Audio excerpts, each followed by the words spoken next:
The president of the United States was removed from the Situation Room, physically removed during the pilot down episode in Iran because of how nuts he was. The Pentagon physically removed him from the room. As Larry Johnson, longtime former CIA analyst, he's been on your show. Still has a wide range of good, strong sources. I know because he'll confirm stuff that I find directly, literally from the source. And that this past week, President Trump wanted to play around with preparing a nuclear weapons use against Iran. And General Kane said, no, we're not going to do that. I'm going to exercise my Article 92 powers. So I don't know if you guys heard about this one here, but this is some crazy stuff, right? Apparently, DJT, he was thrown out of the Situation Room. Now, I don't know how true this is, but this is coming from two of his largest followers, right? This is Alex Jones and Robert Barnes, right? These are the two guys that are like the most, it's as most Trump as it gets, right? So this coming from these guys here, you have to pay attention and you have to give it some serious thought. Now, there's no confirmation as to whether he was indeed thrown out of the Situation Room, but that is what these guys are talking about here. But Trump coming and saying, ready the nuclear weapons, prepare them, load them, give me the strike profiles, and because some of that came out, but give your inside baseball more on that so we can add it to the report about, because that is so important from your intel, exactly what happened. Yeah, Mark Levin was encouraging the president to use nuclear weapons in Iran as the ultimate solution. And so this past weekend, he asked General Kane to bring him the profile of practicing using the nuclear codes, how he would use them to strike Iran, where they would strike in Iran, what the options and choices were to strike in Iran. And he wanted that as part of the discussion in the Situation Room this past weekend. And General Kane, exercising his duties and obligations under Article 92 of the Uniform Code of Military Justice, which says you cannot obey an unlawful order, knew the use of nuclear weapons would be an unlawful order. Haven't they been following unlawful orders, even beginning this Operation Epic Fury, as they call it? Wasn't that already obeying an illegal order? Because that was never really authorized by Congress. But I guess when it gets to the nuclear, then at least they draw the line there. So it's good to know that at least we draw the line at some point. But still, just the thought that if we didn't have these guardrails in place, well, thank God we have these guardrails, right? Because I don't think one man should be able to make such a call. And made public statements about wanting to destroy the entire civilization of Iran, providing genocidal intent, which would make that order unlawful as well, both under our statutes and under our Constitution and under the Uniform Code of Military Justice, instructed the president, you can't, no, we're not going to go there. I'm not going to give you that profile. We're not going to go through the code discussion. We're not going to practice. That's right. He called for the nuclear menu, and Newsweek says no evidence of that. We had all the surrogates and Trump saying it and saying, I'll destroy you in one day. Then he backed off and said on Truth Social, okay, I won't use nukes. And then the stock market went back up and oil went down, and now he was back at it. What is your intel that really happened? That is absolutely what really happened. Larry Johnson has some of the best sources in the country. Larry Johnson's a longtime former ex-CIA analyst. Just go back and look what he's been talking about this war. He was telling us things were going sideways before we knew about them going sideways. He predicted everything as it happened. Absolutely. Talked about various places getting hit before it was public knowledge, certain planes getting hit before it was public knowledge, certain disasters in western Iran when we had the pilot recovery, disclosed a lot of that information. So he's been ahead of the curve. It's also completely consistent with what has been happening over the last 3 months and what just happened 2 weeks ago. When he was talking about what happened in the Situation Room, people were like, oh no, a couple of weeks ago. Now the Wall Street Journal confirms it. Now the AP confirms it. Now a whole bunch of sources confirm it. So this has been happening at a regular basis. Yeah, Trump is asking for the nuclear strike menus. He clearly has, in my view, early onset frontal lobe dementia. And that's why you're seeing a guy who suddenly loses all empathy. Why is it that we have back-to-back presidents of the U.S. with potential dementia or alleged dementia?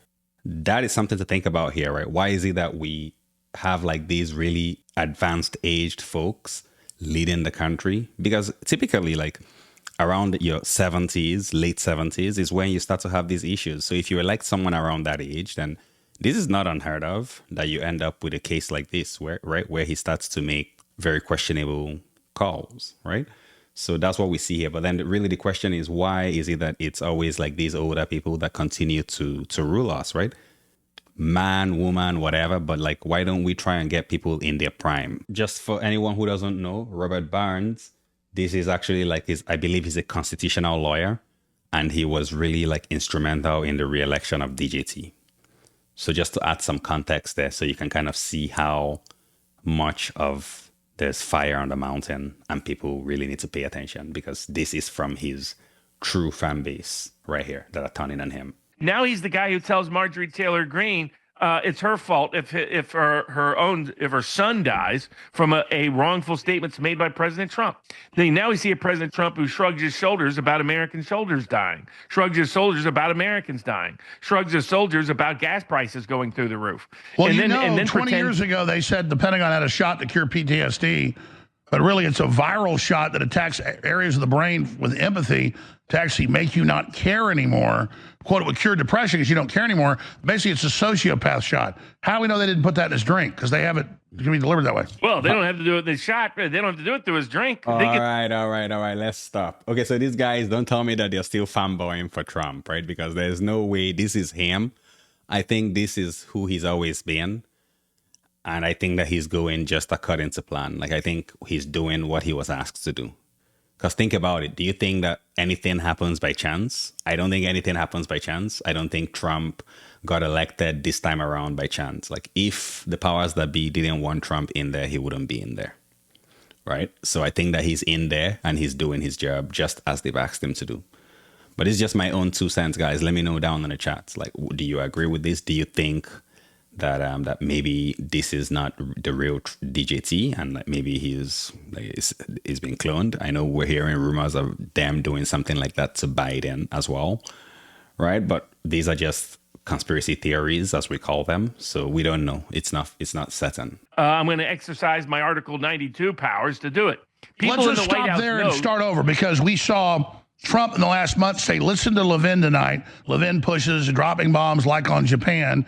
The other surrogates push it. Israel starts pushing on their TV shows, drop nukes.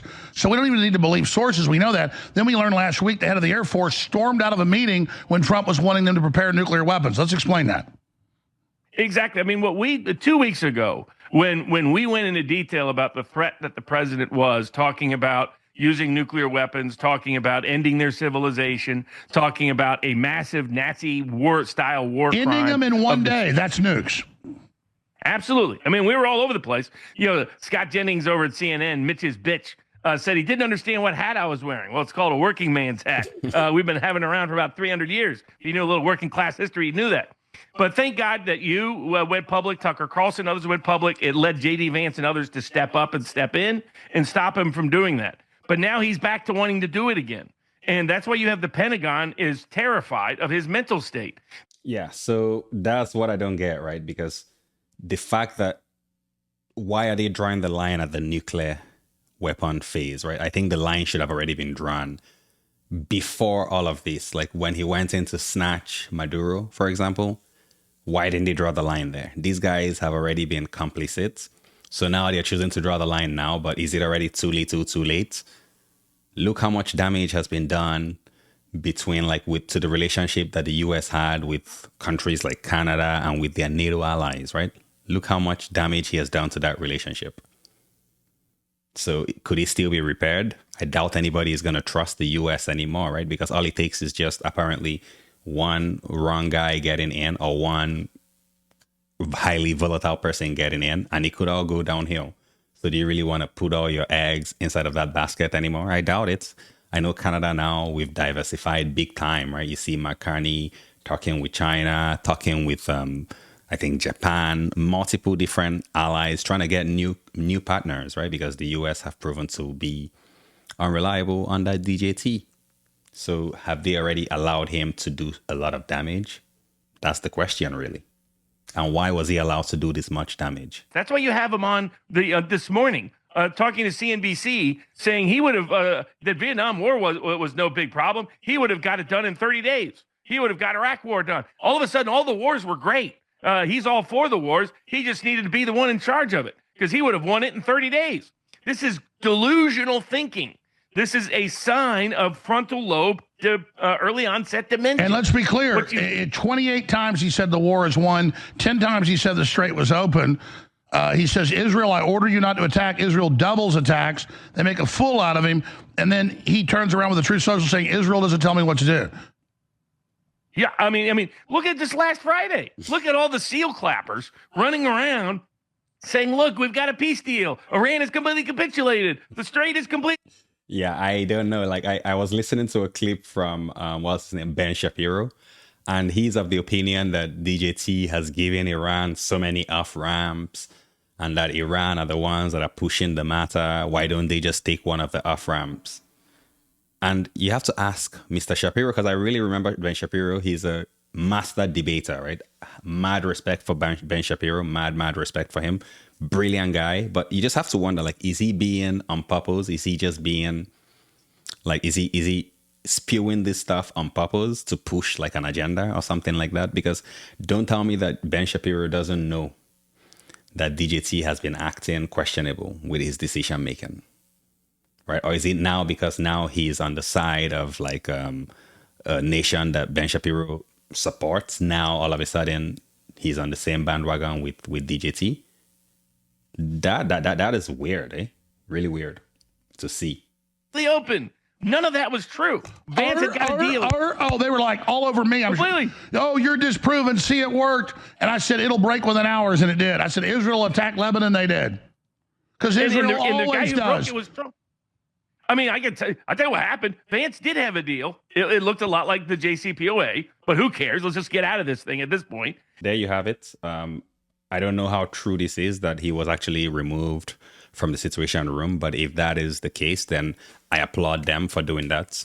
And I applaud that general for standing his ground and refusing to do something that is unconstitutional, of course. I completely applaud them for that. I think that they let it go on too far already. But it's better late than never. So I say that right now it's still not too late to stop him from what he's doing. But I want to hear from you guys down in the chat below. What do you think about this? Do you actually believe that he was removed from the Situation Room? And do you actually think that he would actually leave? Because the way I see him like very proud guy. I would be surprised if he actually obeyed and left the Situation Room when he was ordered to do so.